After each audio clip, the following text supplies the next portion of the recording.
Qui je suis ? Je m'appelle Guillaume Chiffolo, alias l'homme aux 10 000 questions. Un test de curiosité. Parce que ma curiosité est insatiable. Je suis née à Nantes en 1986. Née à 6 mois et demi, je suis un grand prématuré, arrivé un peu trop tôt sur la Terre. J'étais sûrement trop pressée de rejoindre mes parents. Ma particularité, c'est que j'ai un handicap de naissance. Ça s'appelle IMC, comme infirmité motrice cérébrale. Ça ne m'empêche en rien de pouvoir faire plein de choses. Je fais de la musique, de la BD, du théâtre. J'ai co-réalisé un film intitulé « Moi et mes émotions ». Et je fais des vidéos YouTube sur ma chaîne qui s'appelle « L'homme aux 10 000 questions ». N'hésitez pas à vous abonner. Je suis l'aîné de mes frères. Je suis l'aîné de mes frères. Lucas et Maxime sont mes petits héros. Pour eux, je décrocherai la lune. Nous avons toujours été complices. Nous nous sommes toujours entraidés. Nous avons été élevés avec la famille de mon parrain.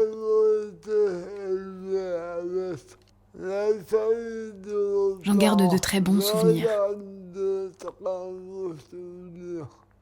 Avec mes cousins en particulier, je me sens bien intégrée.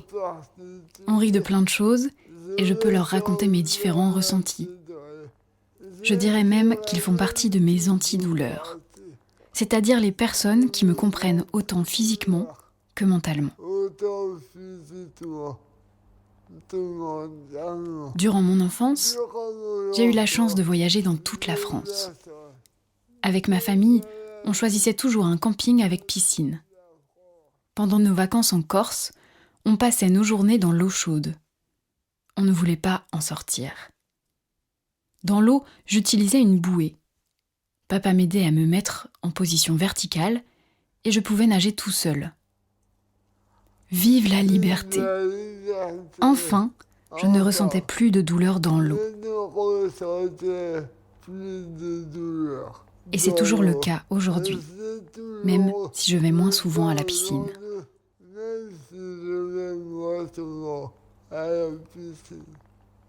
Pour assurer ma sécurité, un de mes parents se mettait juste devant moi. Je passais des moments de corps à corps avec maman. C'était magique.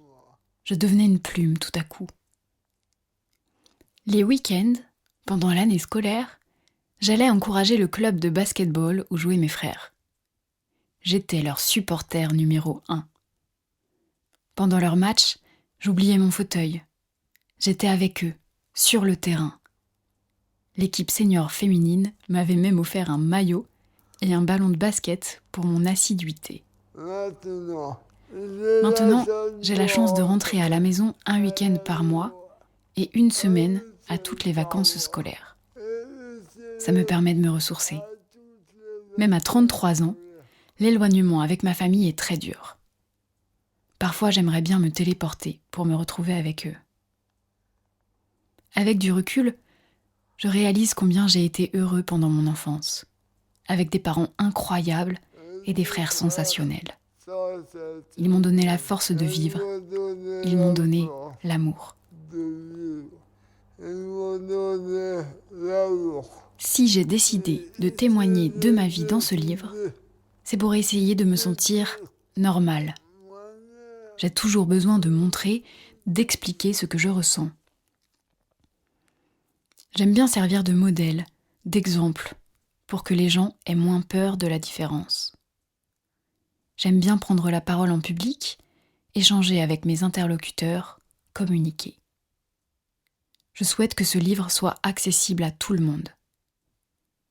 Pour moi, écrire un livre fait partie de ma thérapie. J'ai besoin de me libérer en exprimant ce que je ressens. Ce livre, c'est en quelque sorte mon journal intime, ma soupape de sécurité, pour m'aider à verbaliser ce que je ressens.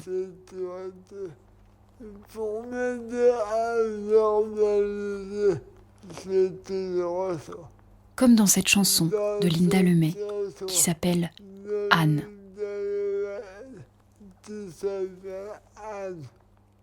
Bonjour, je m'appelle Anne, je voulais juste vous écrire.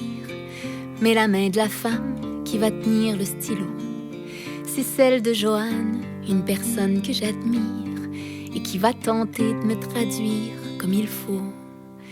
Voyez-vous, Joanne, elle est pas de mon troupeau, mais elle s'intéresse à ce qui se passe dans ma peau. Je lui rappelle son frère qui a quitté plus tôt que moi son corps de misère et sa chaise de combat. Je vous vois qui toussez pour camoufler vos rires quand j'essaie de parler, mais que je ne sais que gémir. Quand la main que je vous tends, elle veut pas m'obéir, et que tristement je la regarde aller et venir. N'importe quel détail de la vie quotidienne, que ce soit le téléphone, les toilettes ou manger, c'est tellement de travail que ça vaut pas la peine. On finit par vivre entouré d'étrangers. Il y en a qui sont là pour gagner leur salaire, qui poussent nos chaises, nous habillent, nous nettoient. Par chance qu'il y a Joanne qui est gentille comme une mère, qu'on dirait qu'elle m'aime et qu'elle est fière de moi. Elle verse quelques larmes, quelquefois à ma place, quand il y a une belle âme qui veut bien s'attarder, qui a l'air de comprendre que sous ma carapace, il y a des idées franches et un cœur à aimer. Comme vous, j'ai de l'humour, mais je l'exprime autrement. C'est juste que mes rires peuvent sonner comme des cris. Je contrôle pas le volume de mes longs gémissements.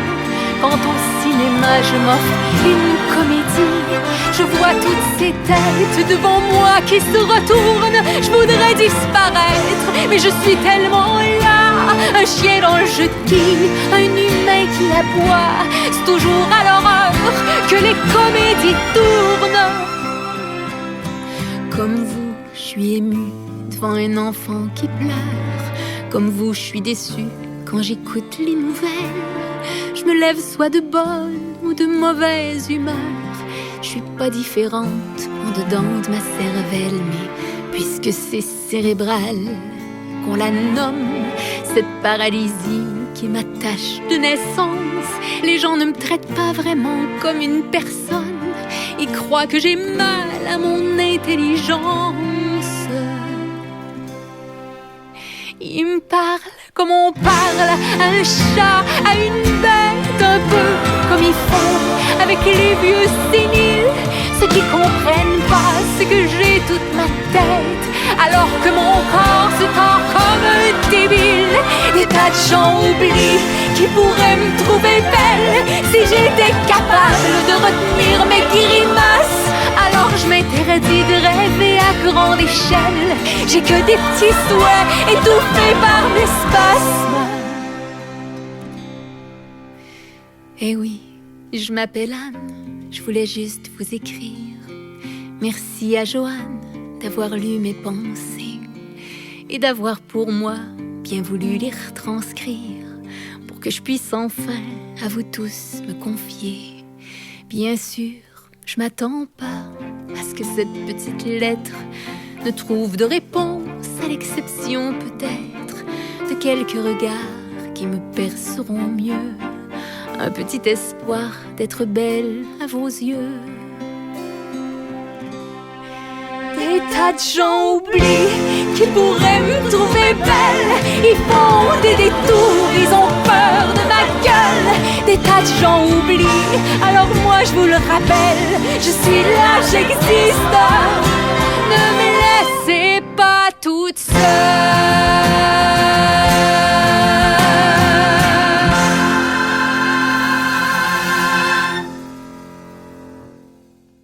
Moi aussi, j'ai trouvé mes Joanne. Elle s'appelle Marine. Moi aussi, j'ai trouvé mes Joanne. Elle s'appelle Marine, secrétaire particulière, Violette, traductrice du livre, et Pascal, traductrice des chansons, ainsi que bien d'autres personnes. Le temps passé à l'écriture du livre et à la construction du film m'a permis d'avoir un accompagnement personnalisé pendant des heures et de croiser beaucoup de monde. C'est exactement ce dont j'ai besoin.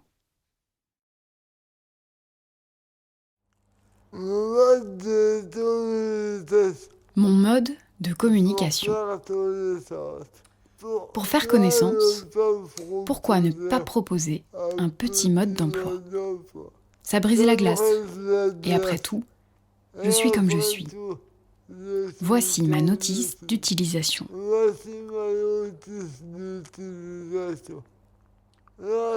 Lorsque je rencontre de nouvelles personnes, j'aime bien leur faire écouter la chanson qui suit, que Pascal, une musicothérapeute, m'a aidé à construire sur une musique du groupe Shelta. Je peux presque rien faire tout seul. Je peux presque rien faire tout seul. Mais je peux très bien vous montrer la procédure. Mais je peux très bien vous montrer la procédure. Je préfère répéter plusieurs fois. Je préfère répéter plusieurs fois.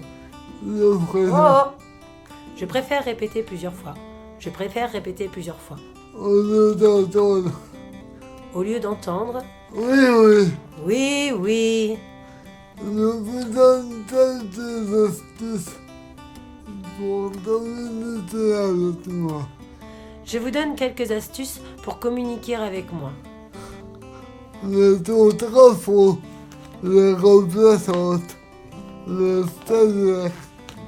Céleste est au-dessus de moi, devant l'ordinateur. Les contrats pros, les remplaçantes, les stagiaires se mettent à côté de moi, devant l'ordinateur. Elles retranscrivent toutes les bêtises. Elles retranscrivent toutes les bêtises que je dis. Attention, attention, attention. Attention, attention, attention.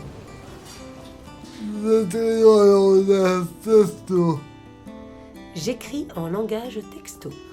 Par exemple, pour dire il fait beau. Par exemple, pour dire il fait beau, j'écris espace BO. IL, espace, FAI, espace, BO. Cela me permet de gagner du temps pour communiquer avec vous. Cela me permet de gagner du temps pour communiquer avec vous. J'espère que cette notice d'utilisation ne vous fait pas trop peur. J'espère que cette notice d'utilisation ne vous fait pas trop peur. Ha, ha, ha, ha.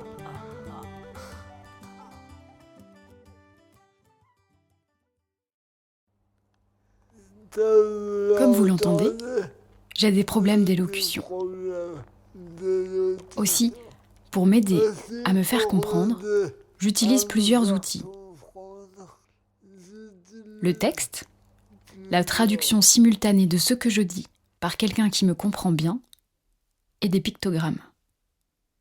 Dans ce livre, je vais utiliser beaucoup d'images mentales qui me permettent d'aller plus loin dans ma réflexion.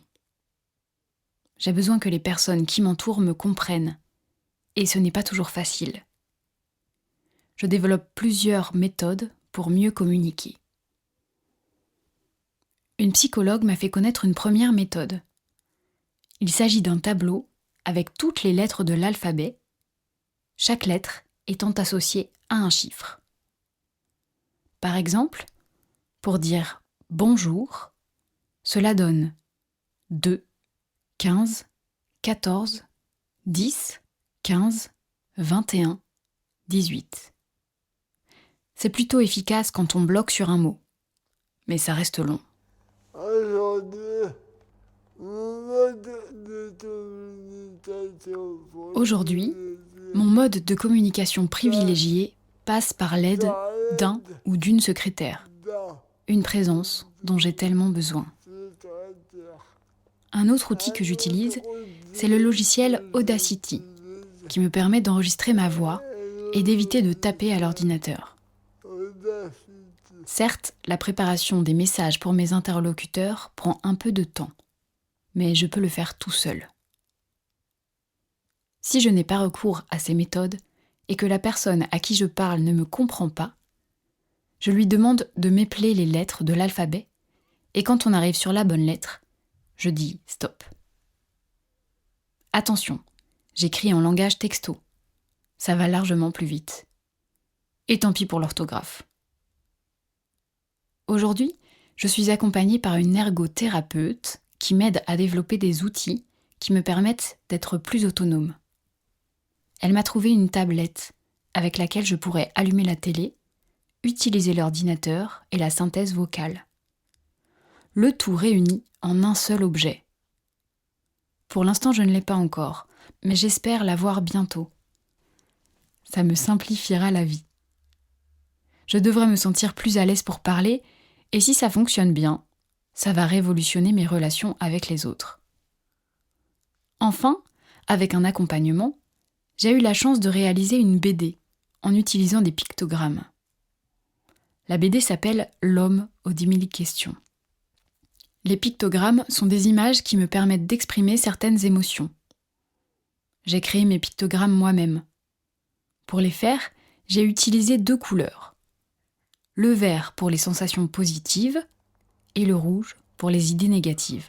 Ah, ça on peut dire c'est pour moi. Je suis un grand valeur. Le mental, sous telle forme, c'est toi. En somme, on peut dire que pour moi, qui suis un grand bavard, le langage, sous quelque forme que ce soit, est absolument vital. Voilà pourquoi je passe beaucoup de temps à chercher le meilleur moyen de communiquer.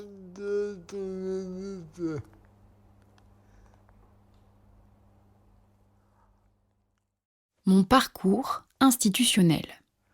À l'âge de 2 ans, j'ai été accueillie par un institut d'éducation motrice, la Buissonnière, à La Chapelle-sur-Erdre, à côté de Nantes. Dans une classe pour les tout-petits, appelée l'accueil. J'y passais mes journées, et le soir, je retrouvais ma famille. Là-bas, j'avais soif d'apprendre. Déjà à cette époque, ma vocation d'écrivain se faisait sentir. Mon imagination était sans limite et je rêvais déjà d'écrire des nouvelles. Un peu plus tard, vers les 7 ans, je me suis découvert une grande passion pour l'informatique. L'institut m'a donné un ordinateur. C'était un Macintosh. Je donnais même des cours d'informatique aux professionnels. À l'âge de 9 ans, j'ai intégré le centre de rééducation fonctionnelle de Kerpap dans le Morbihan.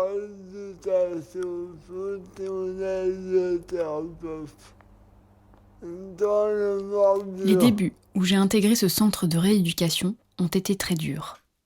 Pour la première fois, j'ai été séparée de ma famille et j'ai dû les quitter pendant la semaine.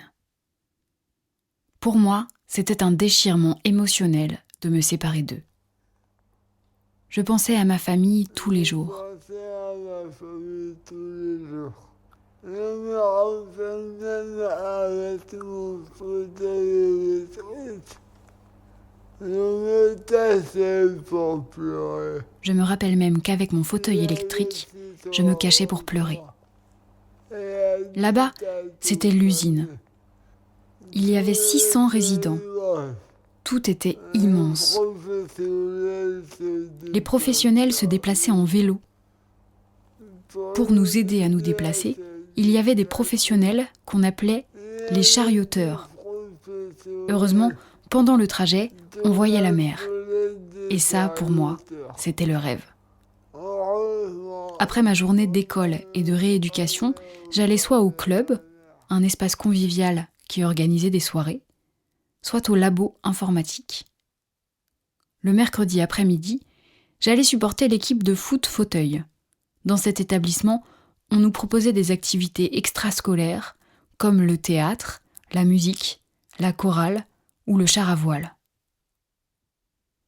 À l'âge de 17 ans, j'ai été accueillie dans un autre institut d'éducation motrice, La Clarté, à Redon, dans l'Ille-et-Vilaine.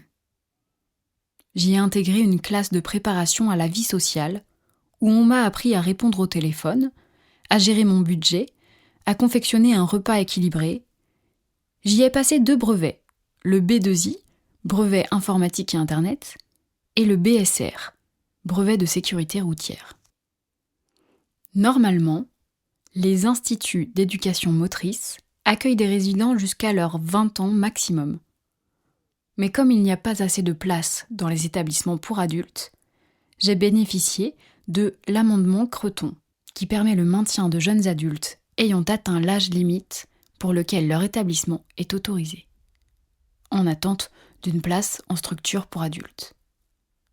C'est donc à l'âge de 22 ans que j'ai dû quitter ma région d'origine pour aller dans les Deux-Sèvres, au foyer Gabriel Bordier. Dans ce foyer, il y a 75 résidents et 120 salariés pour nous accompagner. Ils sont répartis dans différents services qui vont de la santé à la lingerie, en passant par la maintenance, la vie sociale et animation, ou encore la comptabilité. Chaque résident est suivi par 4 référents, un ou une en santé, soins et vie quotidienne, une infirmière diplômée d'État, une personne qui suit notre vie sociale et un ergothérapeute. Nous passons un moment privilégié avec chacun de ces 4 professionnels 1 heure par mois. En 2009, quand j'ai intégré le foyer, un kinésithérapeute faisait partie de l'équipe et j'avais la chance qu'il m'accompagne. Fred, c'était plus qu'un kiné. Avec lui, on faisait de la kiné confort, c'est-à-dire de la mobilisation, des massages position tête en avant, des transferts en me portant, mais aussi des discussions. Quand Fred était au foyer, les douleurs étaient bien plus supportables. Quand j'avais des douleurs, je pouvais l'interpeller pour me repositionner.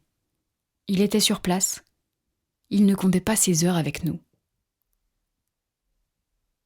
Malheureusement, il est parti en 2014. J'ai perdu mon confident.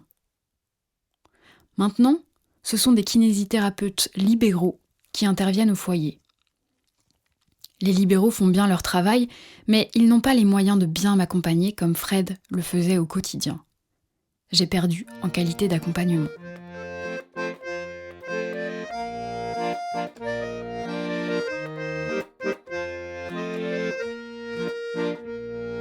Madame Dépendance, vous me faites souffrir.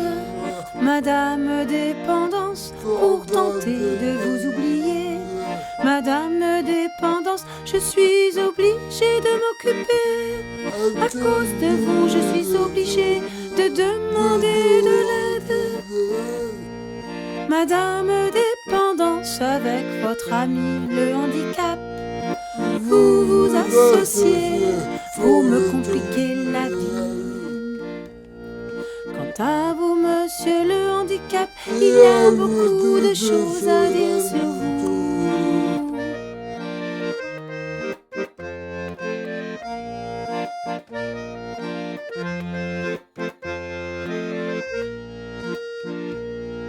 Monsieur le handicap, vous m'empêchez de voir vers le bas. Monsieur le handicap, vous m'empêchez de sortir tout seul.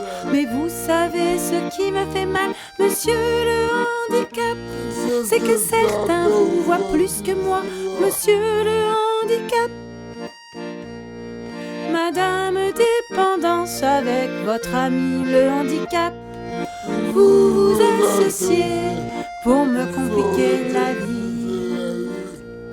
Mais heureusement, moi aussi, j'ai des amis, madame, monsieur.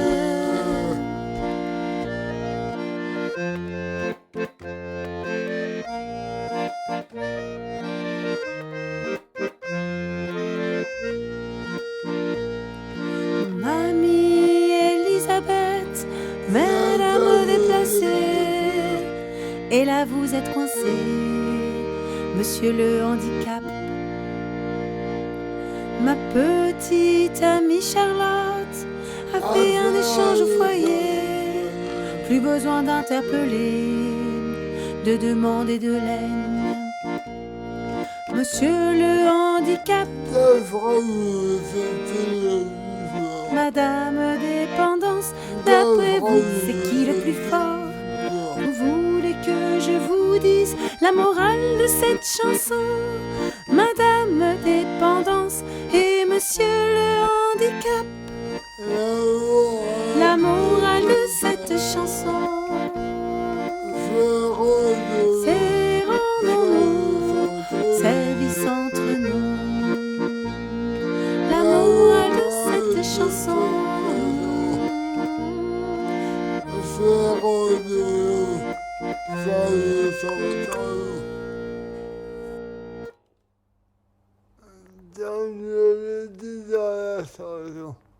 Comme je le dis dans la chanson, Madame Dépendance, je ne peux presque rien faire tout seul. Je suis obligée d'interpeller les professionnels pour la moindre petite chose.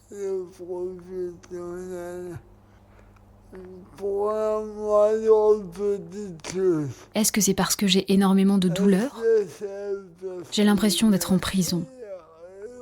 Oui, j'utilise un mot fort, mais c'est ce que je ressens. Je n'arrive pas à savoir si la prison, c'est mon corps ou bien le foyer. Au départ, si j'ai choisi ce foyer, c'était pour avoir des moments hors soins avec les soignants. Quand je suis arrivée au foyer, les soignants me consacraient un après-midi par mois. Maintenant, le temps d'activité a été réduit à 1 heure par mois par résident. Le temps de dire bonjour, de décoder le message, et l'heure est déjà finie. Pour moi, c'est extrêmement frustrant.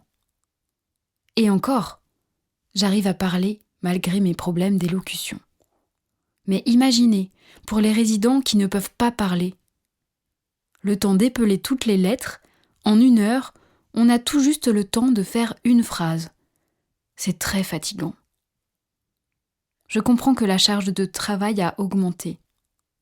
Je sais aussi qu'il y a des contraintes budgétaires, mais pour me sentir bien, j'ai besoin de plus de soins moraux. C'est-à-dire de parler, aller boire un verre ou aller au resto. Faire des pratiques artistiques, des douches détentes ou des repas confort.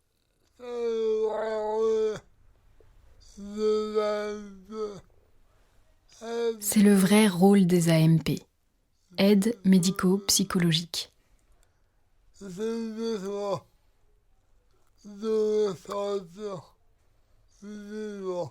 J'ai besoin de me sentir vivant. L'organisation du foyer me convenait de moins en moins. C'est pour cela que j'ai décidé de partir. Quand j'ai demandé du temps d'accompagnement pour un projet et qu'on m'a répondu que les soignants ne sont là que pour me lever, j'ai trouvé que la vision qu'on avait du personnel d'accompagnement était très réductrice. Est-ce que la personne qui m'a dit ça considère que nous ne sommes que des objets? J'aurais préféré que cette personne me dise « Désolé, mais là ça ne va pas être possible parce que le foyer ne peut pas rémunérer la professionnelle. » J'aurais mieux accepté. Pour moi, les soignants ne sont pas là que pour faire des toilettes, et heureusement. Les soignants eux-mêmes ne partagent pas ce point de vue réducteur. Mais je me trouve parfois mal à l'aise vis-à-vis des autres résidents. Je me dis toujours que ce n'est pas juste, ou que j'en demande trop. En même temps, si je le demande, c'est que j'en ai vraiment besoin. J'ai trouvé une parade pour avoir plus de soins moraux. Dès que je peux, j'interpelle des professionnels extérieurs. Sans accompagnement des soignants, je n'ai aucune raison d'être dans ce foyer. L'accompagnement au foyer ne me correspond plus. Ce n'est pas la faute des soignants. Je ne sais même pas si le foyer y peut quelque chose. Peut-être est-ce la manière dont on essaye d'inclure tout le monde dans la société d'aujourd'hui? Allez savoir. En tout cas, il fallait que je trouve un endroit plus adapté pour moi.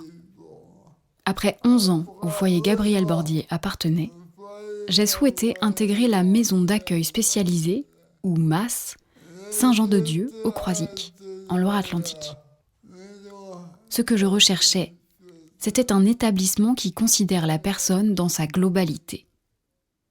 C'est le cas de la MAS Saint-Jean-de-Dieu. Elle n'accueille que 18 résidents. Le personnel a beaucoup plus de temps à consacrer à l'accompagnement de chaque personne. Pour me conforter dans mon choix, j'ai fait 4 accueils temporaires dans cette structure. À la fin de chaque accueil, je demandais « Je peux rester ?» Au fil de mes séjours là-bas, j'ai pu discuter avec Marine, une infirmière, qui est devenue ma confidente. Avec elle, je peux exprimer mon mal-être.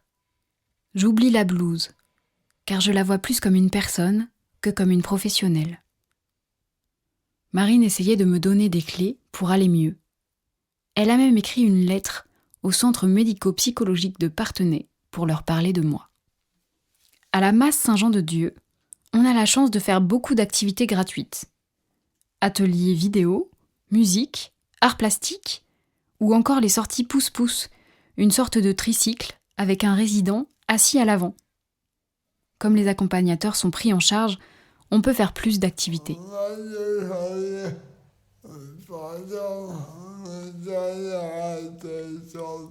Au mois de janvier, pendant mon dernier accueil temporaire, j'ai pris un rendez-vous avec la directrice de l'établissement pour savoir où en était ma demande d'intégration. Elle m'a dit « Je ne veux pas vous faire de fausses joies, vous n'aurez pas de place définitive. » Ça m'a ébranlée. Mais au fond de moi, j'y croyais toujours. Grâce ou à cause du confinement, j'ai dû rentrer chez mes parents pendant 2 mois. Le 26 mai 2020, une chef de service nous annonce qu'à partir du 30 juin 2020, je pourrais intégrer la MAS Saint-Jean-de-Dieu définitivement. Ma famille et moi, nous avons sauté de joie. J'ai eu 2 semaines pour dire au revoir aux professionnels et aux résidents du foyer Gabriel Bordier. Au Croisic, je peux voir la mer tous les jours. Depuis que j'ai intégré la MAS, j'ai moins de douleurs morales et ça me convient plus. Je ne suis pas obligée de compter le temps avec ma référente. Dès que j'ai besoin, je l'appelle. Elle répond au plus vite et c'est exactement ce qu'il me faut. Même si je suis très bien à la MAS, avec le recul, quand je suis tout seul, je me dis que mon départ du foyer Gabriel Bordier à Parthenay s'est fait un peu trop vite.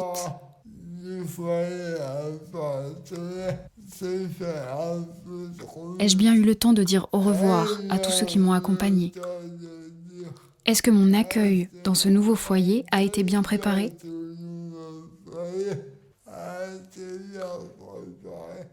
Dès mon arrivée, j'ai fait la connaissance de Lucille, une super ergothérapeute.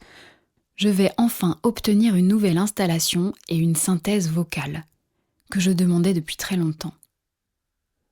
Avec la synthèse, je pourrais préparer des messages supports pour les différents professionnels et je pourrais peut-être discuter avec les résidents. En attendant, pour m'aider à verbaliser, je demande à différents professionnels de réaliser des messages supports, soit avec un logiciel d'enregistrement, soit en tapant à l'ordinateur. C'est le plus pratique, mais j'ai toujours peur de demander. Si l'image de la prison est toujours présente, elle est moins forte.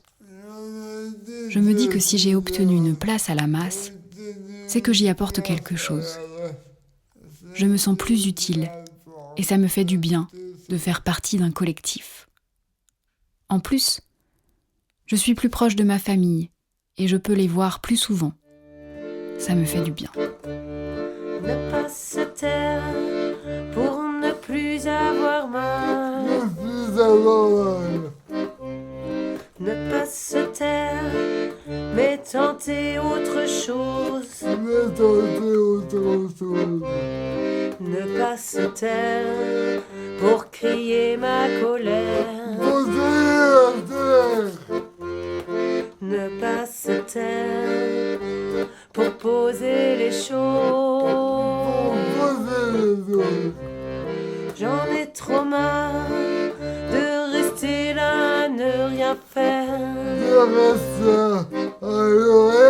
J'en ai trop marre de me trouver sous l'eau.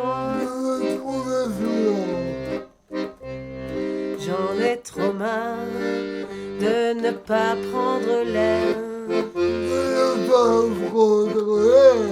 J'en ai trop marre de ne pas être au volant. Prendre un cocktail, m'évader, me sentir bien positionné. Accroché à une poulie suspendue sur un champ de riz.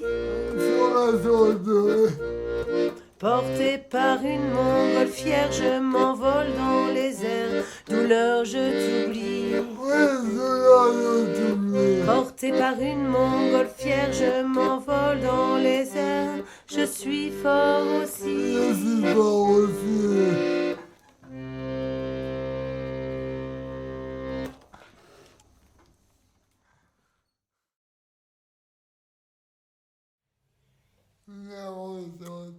Mes ressentis. J'ai énormément de douleurs. Pour les quantifier, j'utilise l'image d'un feu tricolore. La couleur verte signifie que je n'ai pas de douleur. La couleur orange signifie que je ressens des douleurs moyennes. Et la couleur rouge signifie que je ressens de grosses douleurs. Pour diminuer ma scoliose, une malformation de ma colonne vertébrale, on m'a proposé une opération, une arthrodèse, qui consiste à fusionner des vertèbres entre elles pour éviter les mouvements douloureux dans les lombaires. Cette opération a duré 2 jours. J'ai été endormie pendant 2 jours et l'effet de l'anesthésie a duré 1 semaine. J'étais tellement perturbée que lorsque mes parents sont rentrés dans la chambre, je ne les ai pas reconnus. J'ai même crié. Le médecin de rééducation m'a proposé d'essayer de diminuer les douleurs en me faisant poser une pompe à baclofène, un antidouleur qui se diffuse grâce à un cathéter en goutte à goutte. Avec ma première pompe, j'avais moins de douleurs. Mais avec les dernières que l'on m'a installées, je n'ai eu que des problèmes. Le cathéter était bouché, j'ai fait plusieurs comas, le chirurgien n'arrivait pas à refermer une plaie dans la moelle épinière. J'ai passé 1 mois et demi à l'hôpital, constamment sur le ventre. Mes parents et moi avons eu peur que j'attrape une méningite, une inflammation qui remonte jusqu'au cerveau.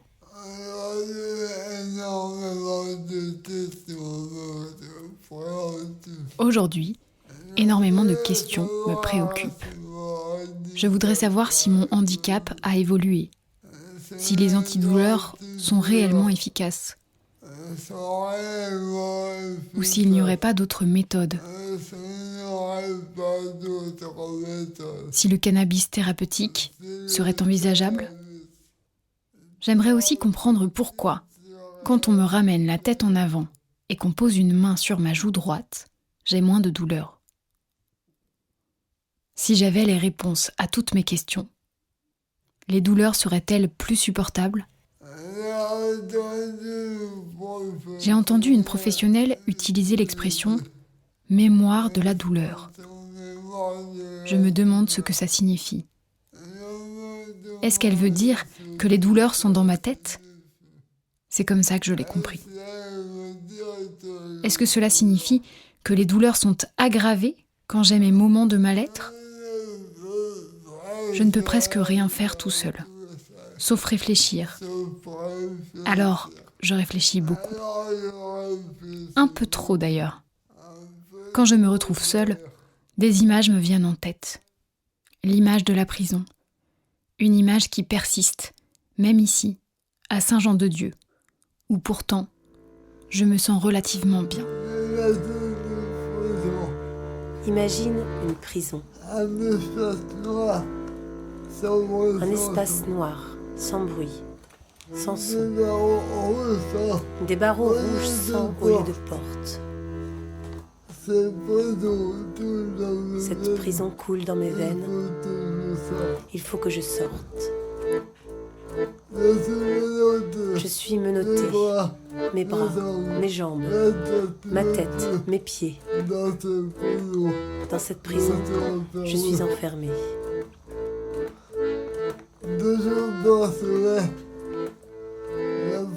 2 jours par semaine, la promenade. Pas de sécheresse, pas de panade. L'eau glisse sur mon corps détendu.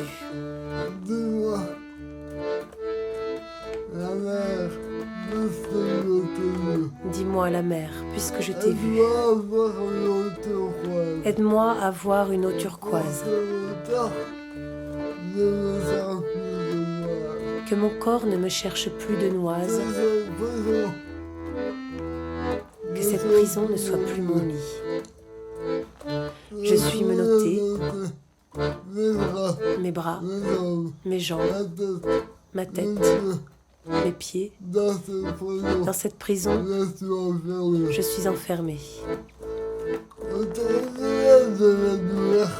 Au tribunal de la douleur,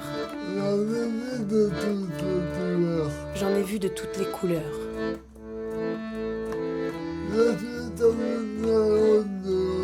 Je suis comme une guirlande de Noël qui clignote et qui m'appelle. Vert le matin, orange à midi, rouge le soir, quand j'en ai trop marre. C'est l'hécatombe. Il faut que je crie. J'ai besoin d'un refrain pour cet interrogatoire. Je suis menottée. Mes bras, mes jambes, ma tête, mes pieds. Dans cette prison, je suis enfermée. Ma tête va plus vite que mon corps. Dans ma cellule, isolée. J'ai besoin d'or. Me payer une liberté. Trouver la solution. Imaginer. Créer. M'évader. À moi la liberté. Musique. Esthétique. Vivre dans l'artistique. Tous les samedis le parloir. Alors vivre une nouvelle histoire.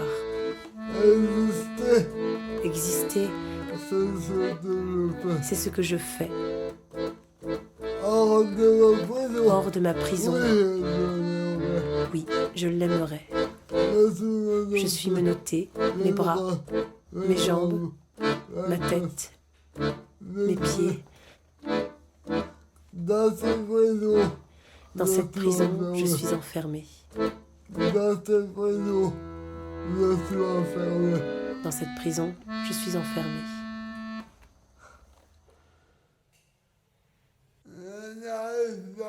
Je n'arrive pas à savoir si la prison représente mon corps ou les établissements qui m'accueillent. Mais lorsque je me trouve avec quelqu'un, les portes de la prison s'ouvrent. Je me sens mieux.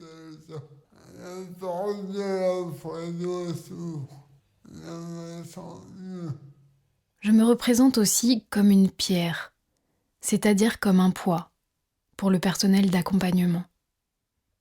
J'ai tout le temps peur d'être trop demandeur, de déranger.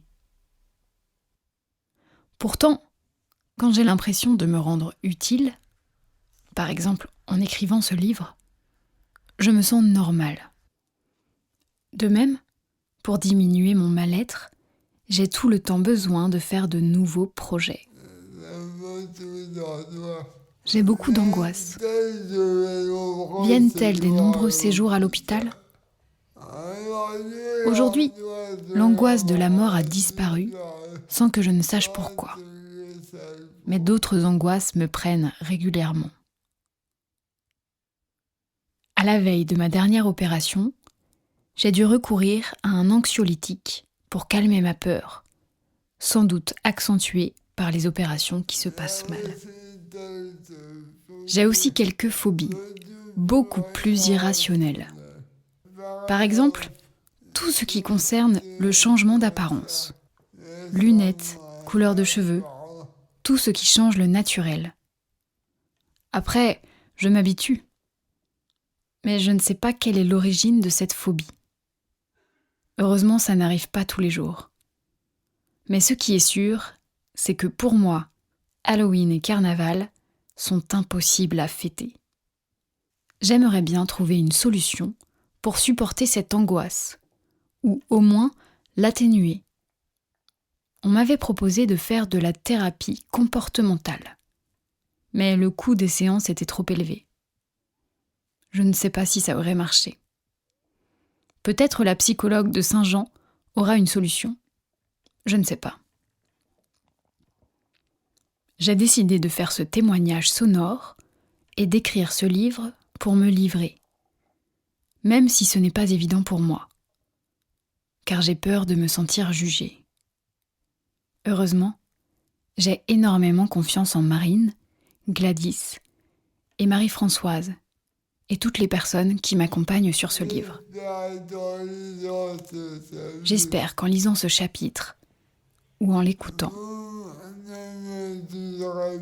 vous ne me jugerez pas.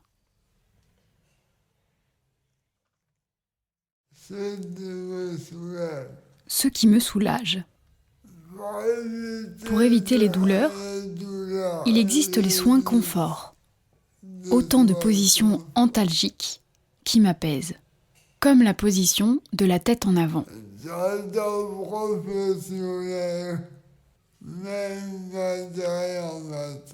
Quand un professionnel met une main derrière ma tête et l'autre main sur ma joue droite, ça me soulage énormément. La position du fauteuil en 2 roues aussi me fait du bien. Il faut basculer le fauteuil pour poser les poignets sur la table de kiné. Je sais, c'est dangereux, mais ça me soulage. Il y a la douche détente. Lorsqu'une aide médico-psychologique bouche le chariot-douche avec un bouchon et me permet de prendre un bain. Après le bain, pour éviter les douleurs, je vais directement au lit. À la Masse Saint-Jean-de-Dieu, c'est prévu au programme. Il y a aussi une balnéo qui me fait du bien, mais les douleurs reviennent 3 heures plus tard. Puis, il y a les massages du corps par une esthéticienne. Je recherche de la détente. On m'a proposé de faire de la snozélène, une démarche d'accompagnement basée sur des stimulations sensorielles permettant la réduction des tensions et favorisant un mieux-être potentiel. Enfin, les repas confort, avec un traversin dans le dos qui me permet de me redresser. Il m'apaise beaucoup. C'est la différence avec les repas détente, qui recherchent plutôt la convivialité. J'ai aussi la chance d'avoir mes antalgiques. J'entends par là les personnes qui me comprennent autant physiquement que mentalement. Quand je suis arrivée au foyer Gabriel Bordier, j'avais une relation privilégiée avec Élodie, une aide médico-psychologique, ou AMP. Elle pouvait me consacrer du temps. On faisait de la traduction simultanée. C'était en quelque sorte ma secrétaire particulière. Pour moi, Élodie, c'était plus qu'une AMP. Dès que je pouvais, je la sollicitais.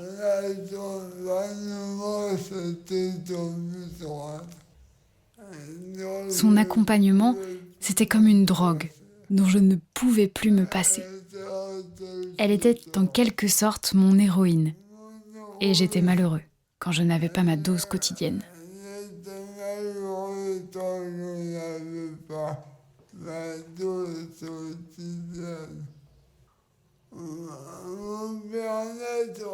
Mon bien-être passe aussi par l'art-thérapie, c'est-à-dire une thérapie par la création.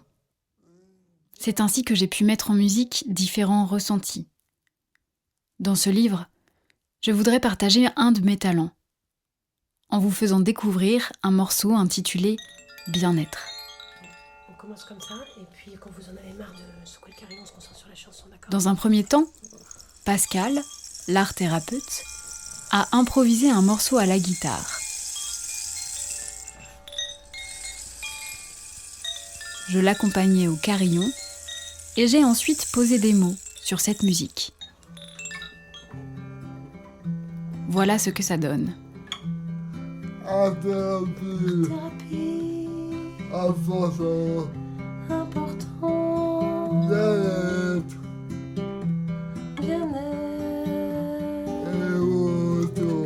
émotion, oublier, oublier la douleur, la douleur, oublier oublier la la colère.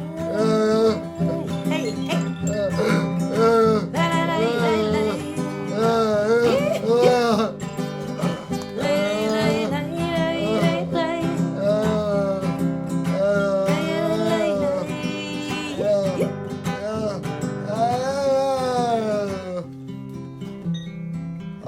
Thérapie, Art-thérapie, important, important, bien-être, bien-être, émotion, oublier oublier la douleur, la douleur, oublier la douleur. la colère. Hey, hey.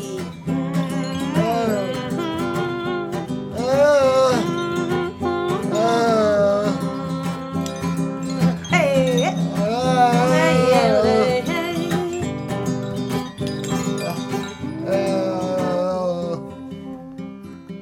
Thérapie, important, bien-être, émotion.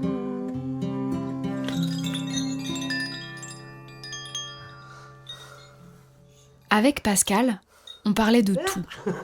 Voilà comme on l'avait jamais fait. Pendant les séances, je pouvais tout me permettre. J'ai même écrit des chansons pour passer mes colères, liées à certains événements de ma vie. Mes conversations par message support m'aident aussi à diminuer mon mal-être et me sentir mieux. Ces messages m'aident à la communication en me permettant d'aller plus loin dans la conversation tout en réalisant une économie d'énergie. Dans le livre écrit, je vous propose l'intégralité d'une conversation que j'ai eue avec Mélinda, une médecin de la Masse Saint-Jean-de-Dieu.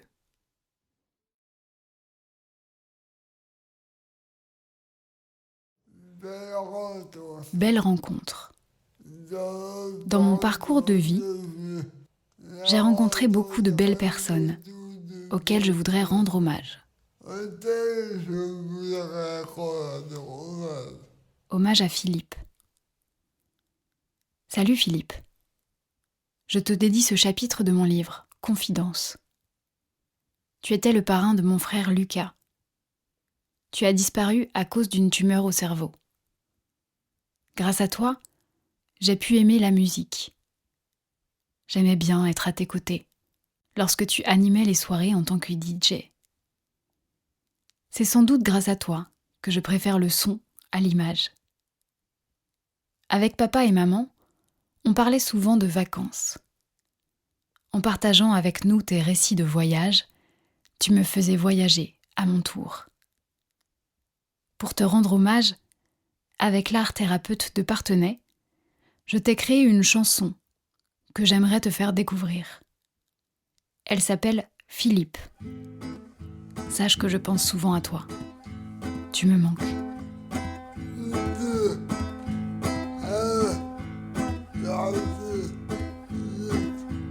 Tu es parti trop vite. Avec toi, on rigolait bien. Tu aimais la musique, nous faire danser du soir au matin.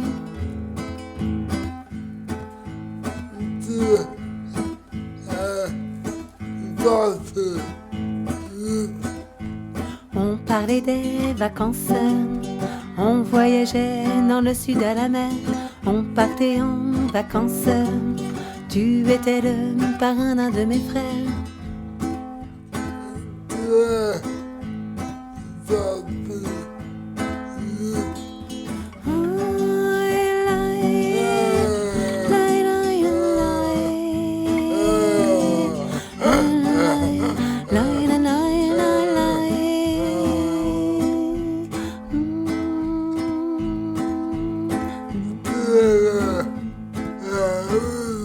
Tu aimais la musique.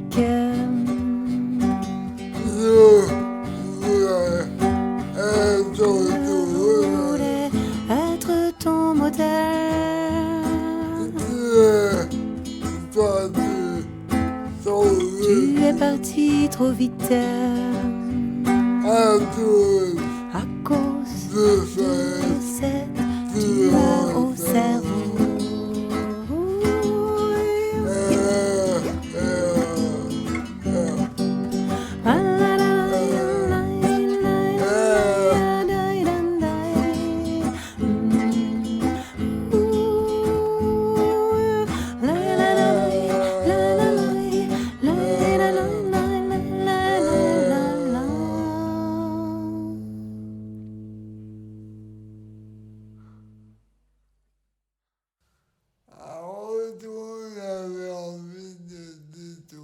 Lorsque j'étais à Redon, j'avais envie de découvrir différents livres.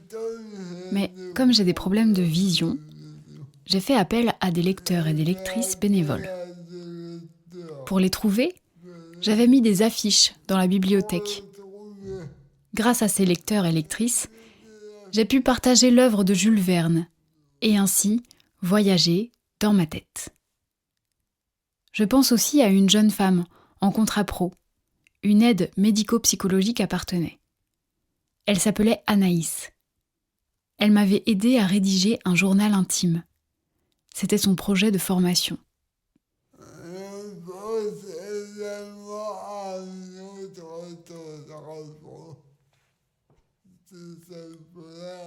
Puis je pense à une autre jeune femme, Amandine, qui m'a aidé à réaliser un court-métrage. Grâce à ce court-métrage, j'ai pu faire de la peinture. En effet, pour exprimer mes différentes émotions, avec Amandine, nous avons construit différents décors en carton. J'avais besoin de participer au maximum. Amandine mettait de la peinture sur le carton et moi, avec mes doigts, je l'étalais. C'est ainsi que nous avons construit une prison. Ce court-métrage a permis à Amandine d'avoir 20 sur 20 à son projet de formation. Elle m'a permis aussi d'aller présenter le court-métrage devant sa classe. Je me sentais trop bien. Ce film, vous pouvez le retrouver sur ma chaîne YouTube. Je me sentais normale et fière d'avoir contribué à la réussite de ce projet. Grâce à cela, le temps des différents accompagnements, la douleur s'effaçait. Je ne pensais plus aux moments difficiles. Parmi ces belles rencontres, je voudrais aussi citer quelques résidents qui m'ont marqué et m'ont aidé à supporter mon quotidien. Je voudrais tout d'abord évoquer Héloïse, résidente au foyer de Parthenay. On a fait ensemble plusieurs duos musicaux dont j'étais auteur, compositeur et interprète. Héloïse était ma traductrice. Au fil du temps, une complicité s'est installée entre nous. La deuxième résidente que je voudrais citer s'appelle Fabienne. Fabienne, malheureusement, ne peut pas parler. Elle utilise l'alphabet pour communiquer, ce qui, bien sûr, allonge la conversation. Moi, j'aimais bien deviner les mots qu'elle disait pour lui faire gagner du temps. En plus, Fabienne m'a vraiment marquée. Je me mettais à sa place. Elle peut faire encore moins de choses que moi, ce que je trouve extrêmement dur. Avant mon départ, pour intégrer la masse de Saint-Jean-de-Dieu, j'aurais voulu discuter davantage avec elle et lui dire un dernier au revoir. Enfin, la dernière résidente que je voudrais évoquer ici s'appelle Lucie. Je lui demandais souvent si elle pouvait aller faire mes courses ou je lui proposais d'aller boire un verre afin de passer un maximum de temps avec elle. Toutes ces personnes, chacune à leur manière, ont eu un effet apaisant sur moi, un peu à la manière d'un massage. Et c'est pour ça qu'elles resteront toujours présentes dans mon cœur. C'est pour ça qu'elles resteront toujours présentes dans mon cœur. Je voudrais aussi évoquer ma rencontre avec Laurent, l'ingénieur du son. Ma collaboration avec Laurent a commencé par une requête. Je lui ai demandé s'il pouvait m'aider à faire un témoignage sonore sur mes différents ressentis. Et ce projet a duré 3 ans. Nous avons décidé de réaliser une écoute publique afin de faire entendre mon témoignage sonore. C'est à cette occasion que j'ai rencontré Julien, médiateur culturel au cinéma Le Foyer à Parthenay. Un autre de mes antalgiques. Il m'a proposé d'illustrer mon témoignage sonore par des images. Ces images ont été réalisées, entre autres, par 3 écoles de Parthenay. Là aussi, je me sentais normale, car je pouvais expliquer mon quotidien. Le film a été projeté au cinéma lors d'un festival intitulé « Ensemble, on se dit cap ».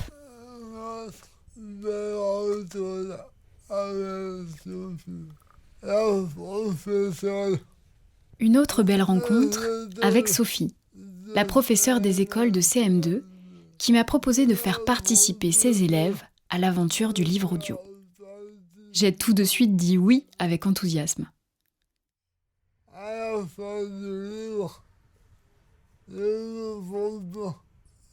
À la fin du livre audio, je vous propose d'entendre différents témoignages de la classe de Sophie.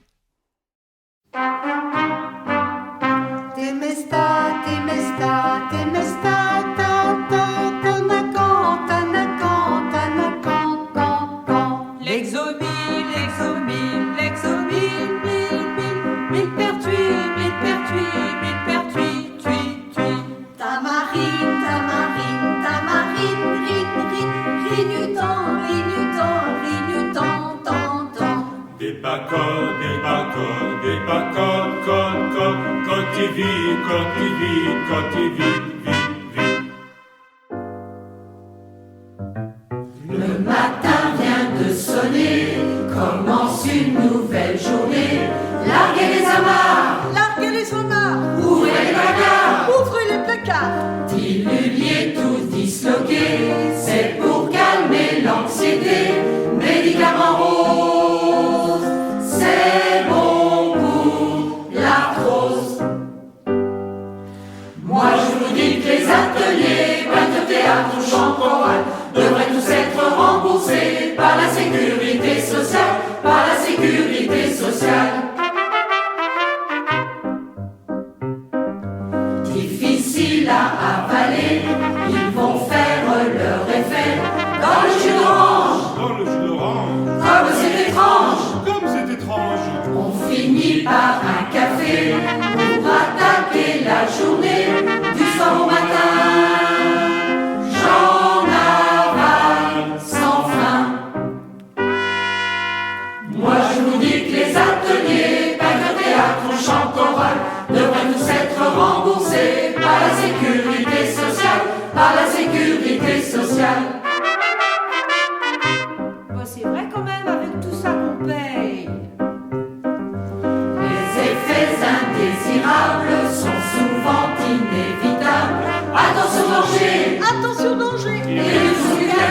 Éruption cutanée.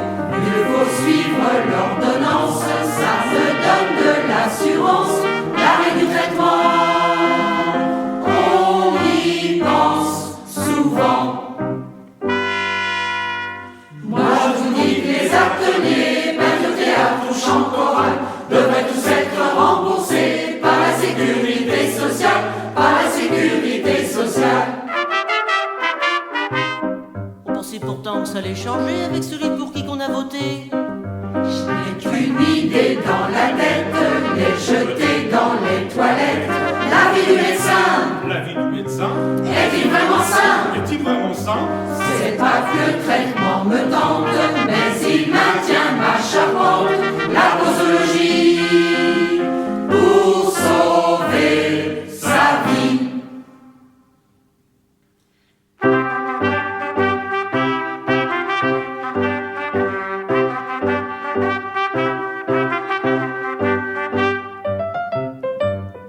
Par la sécurité sociale.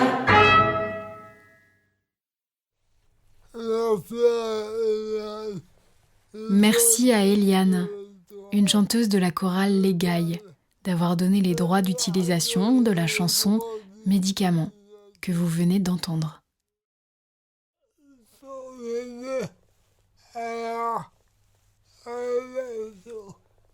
Pour m'aider à la rédaction de ce livre, j'ai été accompagnée entre autres par Marie-Françoise, dont voici le témoignage.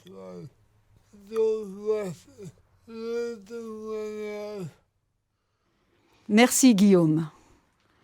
Depuis plusieurs mois, j'ai la chance de t'accompagner dans ce cheminement intérieur qu'est la rédaction d'un livre comme le tien. Oui, je dis bien la chance, car à l'instar des figures auxquelles tu rends hommage dans ton livre, moi aussi, je veux à présent te rendre hommage. Car toi aussi, tu es une belle personne, et je suis heureuse de t'avoir rencontrée. En effet, tu m'as tellement appris. Tu m'as appris qu'on peut transformer la faiblesse en force, non celle du corps, des muscles, mais celle de l'âme et de l'esprit, celle du cœur. Tu m'as appris que le vrai courage ne réside pas dans les grands exploits, les grands défis, aussi spectaculaires soient-ils, mais dans la force de vivre chaque jour, malgré la maladie, malgré la douleur. Vivre et sourire, coûte que coûte, et quoi qu'il en coûte.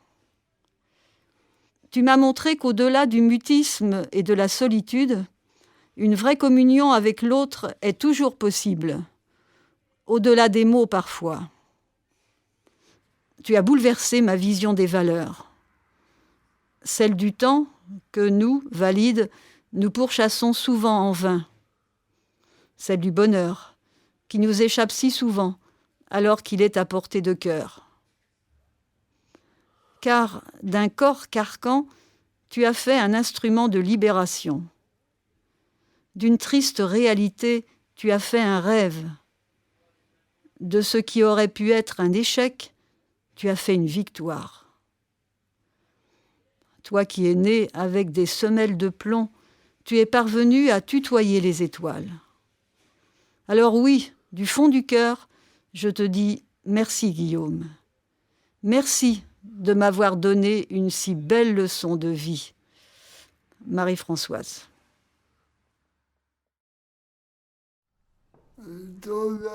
Conversation avec Linda Lemay. Grâce à l'équipe du film Moi et mes émotions, j'ai eu la chance de rentrer en contact avec Linda Lemay par l'intermédiaire de sa chanson Anne. Linda a été émue par notre travail. Elle m'a contactée d'abord par mail et ensuite par Facebook. J'ai été très touchée. Elle m'a donné l'autorisation de publier notre conversation. L'intégralité de ma conversation avec elle est sur le livre écrit.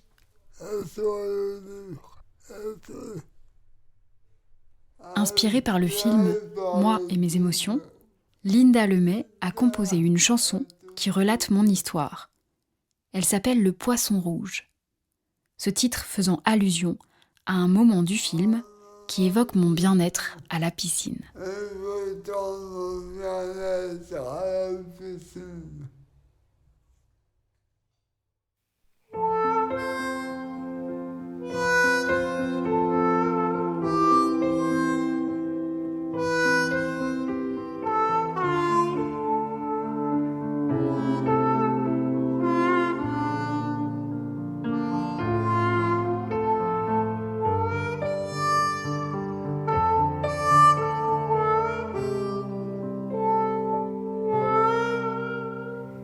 J'envie le poisson rouge qui est seul dans son bocal. Au moins le poisson il bouge, au moins il a pas mal. Il peut se laisser flotter. Il est souple, il ondule, il est en bonne santé. Il n'y a pas besoin de pilule. Toute la journée, il nage. Bien sûr, c'est ridicule. Il nage dans une cage et court après des bulles. Mais au moins le poisson, il est beau à voir danser. Il attend ses flocons, il essaie pas de parler. Moi, ben la natation, c'est ma seule liberté. Sinon c'est une prison, comme ma perpétuité. Ce corps de grand garçon qui a jamais pu marcher, toujours en contraction, puis toujours attaché. J'ai droit à des baignades quelques fois par année. On place mon corps malade au milieu d'une bouée. Et soudain je décolle, j'ai l'impression que je cours, j'ai l'impression que je vole. C'est comme si j'étais pas lourd. Y'a que dans une piscine que j'ai besoin de personne. Je me sens presque autonome, je veux pas que ça se termine. Je vous jure qu'il y a qu'en flottant que je me sens presque heureux. 6 pieds au-dessus du creux, je me sens enfin vivant. Ça doit me rappeler maman, quand je flottais dans son corps. Ma mère elle pleure tout le temps, elle s'en remet pas encore de m'avoir donné un corps qui ressemble à une grosse pierre, qui est juste pas assez mort encore pour qu'on l'enterre. Elle m'a donné une vie remplie de journées vides. C'est comme gagner un prix qui est pas valide. Au moins le poisson il peut valser dans ses 2 litres. Il est toujours gracieux, même pris derrière une vitre. Moi ben la natation, c'est ma seule liberté. Sinon c'est une prison, comme ma perpétuité. Ce corps de grand garçon qui connaît pas l'amour, toujours en contention, toujours le souffle court. J'ai droit à des baignades quelques fois par année. On place mon corps malade au milieu d'une bouée. Et soudain je décolle, j'ai l'impression que je cours, j'ai l'impression que je vole. C'est comme si j'étais pas lourd.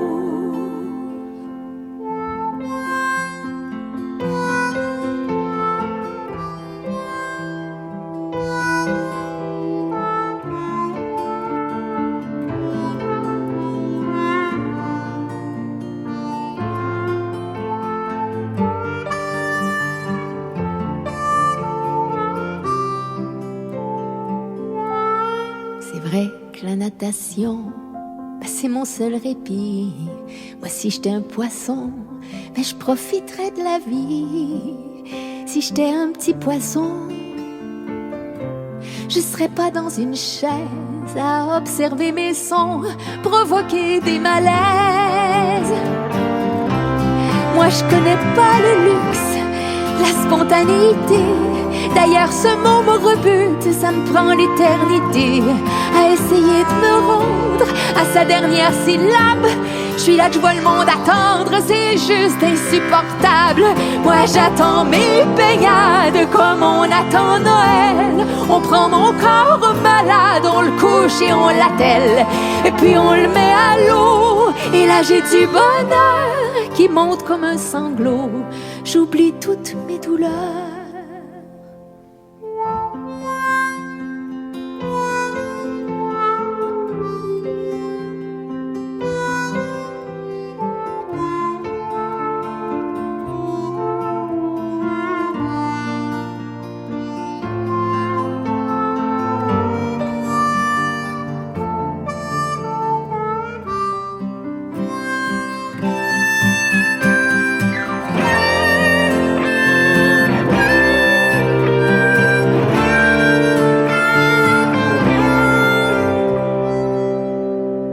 Je vous jure qu'il y a qu'en flottant que je me sens presque heureux. 6 pieds au-dessus du creux, je me sens enfin vivant. Y a que l'eau dans les piscines qui m'offre des caresses. Des fois on dirait presque des mains féminines.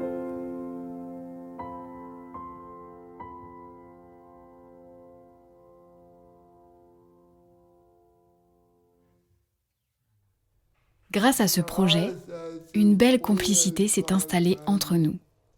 Elle m'a ouvert ses bras et son cœur. Son amitié a illuminé mon quotidien. Pour cette chanson, pour tout le temps que tu m'as accordé, pour l'émouvante préface que tu m'as écrite et que tu déclames si bien dans le livre audio, pour les CD que tu m'as offerts et dédicacés, pour ta gentillesse et ton talent, toi qui es mon antidouleur, je te dis un immense merci. Dans cet chapitre précédent, je vous avais parlé de Sophie. Dans un chapitre précédent, je vous ai parlé de Sophie, la professeure des écoles de CM1 et CM2. J'avais déjà rencontré la classe de Sophie pour le film Moi et mes émotions.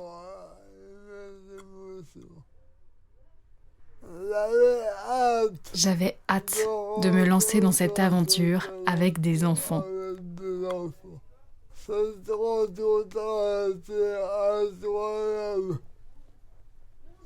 Cette rencontre a été incroyable émotionnellement pour moi. Voici d'abord quelques témoignages des enfants lorsqu'ils m'ont vue pour la première fois. Être handicapé comme ça, je pense que c'est pas trop cool. Je pensais qu'il serait, je sais pas moi, mais pas comme ça. Je pense que la vie de Guillaume, c'est une vie de prison, qui ne peut pas bouger ses bras et ses jambes. Il dit ce qu'il ressent. C'est difficile pour lui. Ça me rend un peu triste vu qu'il y en a qui ne peuvent pas bouger, qui ne peuvent pas parler, qui ne peuvent pas entendre. Moi, quand j'entends Guillaume, quand je le vois, je ressens de la tristesse, de la joie en même temps. C'est assez émouvant. C'était dérangeant, parce qu'on ne comprend pas des fois et ça peut... je sais pas comment dire, mais... on ne comprend pas des fois, mais... on le comprend, mais pas tout le temps. C'est ça qui est dérangeant.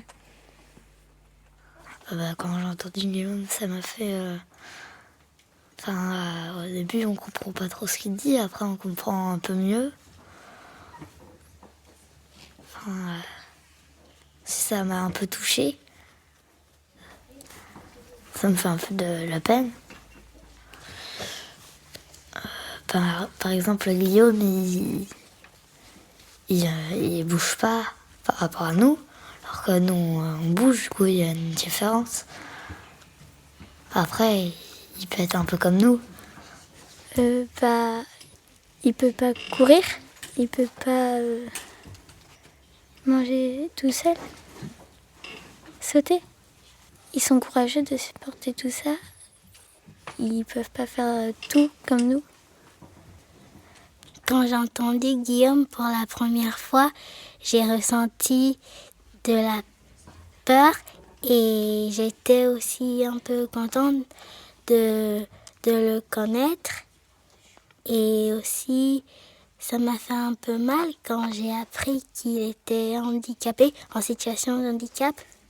Ça me fait de la peine et c'est pas parce qu'ils sont différentes de nous qu'on doit se moquer d'eux. Ce que je ressens envers Guillaume, c'est de la pitié et aussi je trouve que c'est pas facile pour lui d'être en fauteuil roulant, de rester assis jour par jour, pendant que nous, on a la chance de marcher, de courir, de danser, alors que lui, il n'a pas cette chance. Il ne peut pas bouger un de ses bras et ça doit être dur pour lui. Au fil du temps, une complicité s'est installée entre nous.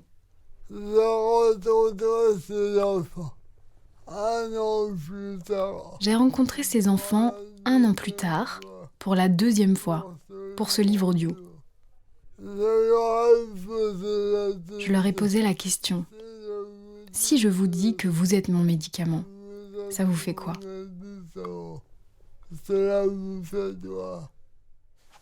Ça me rend heureux car quand on pense que Guillaume me dit qu'on est son médicament pour lui, moi ça me rend heureux. Même s'il ne peut pas bouger, il ne peut pas trop parler, moi ça me fait plaisir car il nous fait des projets géniaux et ça me fait très plaisir. Ça veut dire qu'il se sent bien quand je suis là. Je pense que c'est gentil de sa part de nous dire ça. Et ça me fait plaisir de faire des projets avec lui. Pour moi, ça veut dire qu'il a confiance en nous, qu'il ne se sent plus comme une pierre, qu'il nous aime quand on l'aime et qu'il se sent comme une personne normale avec des pieds et des mains, qu'on est comme son médicament. Je pense que la vie de Guillaume n'est pas facile. Pour lui, nous sommes son médicament, nous l'aidons, nous le soulageons. Ça veut dire que quand on est avec lui, il ne pense pas à son handicap, qu'il aime faire des projets avec nous et que quand on est à côté de lui, ça le soigne. Son médicament à lui, c'est notre compagnie et nos paroles. Et donc Guillaume, il n'avance pas avec ses bras ni avec ses jambes, mais avec son esprit et ses idées. Et la première fois que je l'ai rencontré, c'est à ce moment-là que je me suis fait une idée sur ce que peuvent vivre les personnes atteintes de handicap. Pour moi, c'était important que Sophie... Pour moi, c'était important que Sophie, la professeure des écoles, intervienne. Avec Sophie, dès le début, je me suis sentie à l'aise. Je dois t'avouer que j'avais jamais mené de projet avec une personne en situation de handicap et j'étais plutôt inquiète. Alors, j'étais pas inquiète pour mes élèves, parce que les élèves, je sais qu'ils savent recevoir, mais j'étais inquiète pour moi, en fait. J'étais plutôt inquiète et angoissée de me dire, est-ce que je vais être à la hauteur du projet, parce que c'était aussi un projet très ambitieux. Et puis aussi, oui, savoir gérer mon groupe, gérer mes émotions, voilà. C'était assez angoissant. Maintenant, ça tu es toi. Maintenant, alors il y a quand même une bonne année qui s'est passée, il y a eu des liens qui se sont créés, j'ai appris à te connaître. Et Guillaume, quand même, grâce à toi, mon regard a également évolué. Je suis adulte, mais je n'avais pas non plus autour de moi des proches en situation de handicap. Et j'ai énormément appris auprès de toi. Et je me sens maintenant à l'aise aussi pour le transmettre aussi avec mes élèves. Et ça, j'ai vraiment appris ça grâce à toi. Le projet film et le projet livre, ça me permet de me retrouver et supporter les douleurs. Et cette situation pourrait l'arrêter tout seul. Moi, ça me paraît tellement évident de garder le contact. Et en plus, là, tu as un accompagnateur qui est du coin. Donc, quand tu viendras, ça me paraît de plus en plus simple, en fait, de garder le contact. Parce que déjà, tu es tenace. Je sais que tu lâches rien. Alors, je suis un peu comme toi aussi, donc ça tombe plutôt bien. Et puis après, il y a un tel réseau que tu as su créer autour de toi que je pense qu'on est tous les deux en capacité de trouver la bonne personne pour nous aider à garder le lien et à se voir en vrai et à faire des visios après. Non, mais j'ai vraiment envie également. Guillaume, j'ai envie de te dire que ton handicap m'a beaucoup touchée et que je suis ravie de te connaître. Moi, ça m'a fait plaisir de faire de nouveaux projets. Et c'est pas toujours qu'on peut faire des projets avec des personnes en situation de handicap. Moi, la première fois que j'ai vu ton film, du coup, ça m'a vraiment touchée. C'était très émouvant et puis ça reflétait vraiment ce que tu ressentais. C'est gentil de la part de Guillaume d'être venu pour nous écouter. Et ça me touche qu'il essaye d'articuler ses mots, mais il peut pas. Même si on comprend pas trop, on essaye. La première fois qu'on en a parlé, je m'imaginais pas à quel point tu ne pouvais pas bouger. Alors après que j'ai vu le film, j'ai eu énormément de peine et tout ça. Mais après j'ai compris que tu pouvais faire plein d'autres choses et du coup je suis contente pour toi. Maintenant que je le connais un petit peu mieux, je vois qu'il est vraiment sympa et je vois plus trop le fauteuil roulant, mais plus lui. Donc c'est la première personne vraiment que je connais qui est en situation de handicap et je suis contente qu'on fasse ce projet avec lui parce que il est super. Donc je suis très contente de faire un projet avec toi et c'est super. Mais à la fin, en fait, j'ai compris plein de trucs.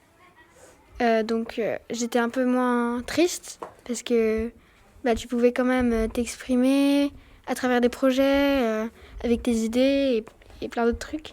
Et du coup, j'étais vraiment contente pour toi et je te souhaite bonne chance pour la suite.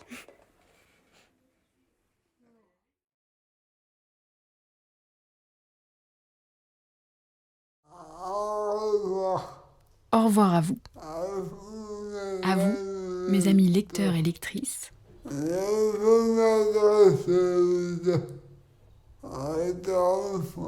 À qui je veux m'adresser encore une fois. Pour vous dire que, même si je suis en fauteuil, il faut essayer de l'oublier. Essayer jour après jour de vivre autrement. Or, dans la vie, il est essentiel d'avoir des projets. Pour moi, les projets ont valeur de médicaments. Dans ma tête, vous l'avez compris, il y a énormément de choses et j'essaye de les traduire en positif. Mon bonheur, c'est de pouvoir partager ma vision des événements, rompre la solitude dans laquelle je refuse de me laisser enfermer. Partager mes émotions avec vous, comme je viens de le faire dans ce livre, cela me donne le sentiment d'être normal, en vivant intensément ma passion. Alors si vous voulez m'envoyer un message audio pour partager et échanger avec moi, voici mon adresse. guillaume.chifoleau, CHI2FOLEAU, @gmail.com. Merci à vous d'avoir pris le temps de votre découverte. D'avoir écouté ton silence. Merci à vous d'avoir pris du temps pour me découvrir, pour écouter mes confidences. Et au revoir. Au revoir. Remerciements. Je tiens à remercier tous ceux et celles qui ont contribué à la réalisation de mon livre. Marine, ma petite secrétaire particulière, stagiaire AES, qui m'a accompagnée tout au long du projet. Marie-Françoise, la bénévole, qui m'a aidée à reformuler mes confidences. À Gladys, AMP, qui a également joué le rôle de secrétaire. Merci à Antonin, moniteur éducateur de la masse, qui m'a permis de réaliser mon séjour à Parthenay. Merci à Julie et Stéphane, mes accompagnateurs du livre audio, mon agent MacGyver. Merci à Pascal et Violette, mes traductrices. Merci à Laurent, ingénieur du son, qui a réalisé l'enregistrement du livre audio. À Julien, médiateur culturel du cinéma, qui a contribué au financement. À Sophie, professeure des écoles en CM2, qui a fait participer ses élèves à l'aventure. À Arnaud, qui a réalisé la mise en page. À Faten, qui a apporté son soutien et a prêté son véhicule. Merci à Élodie, ma petite héroïne. Merci à toute l'équipe du foyer Gabriel Bordier pour m'avoir hébergé lors de l'enregistrement du livre. Merci à Fabienne, Lucie, Hélène, Anaïs et Amandine de m'avoir permis de les citer dans mon livre. Merci à Marine, une autre, aide à domicile, qui m'a aidé à traduire les appels Skype en rapport avec mon livre. Merci à la chorale Les Gailles. Merci à Brigitte, orthophoniste, de m'avoir aidé à découper mon livre. Merci à tous les financeurs. Merci à l'équipe de la Masse Saint-Jean-de-Dieu. Et oui, un grand merci à vous tous. Sans vous, mon projet n'aurait pas pu aboutir.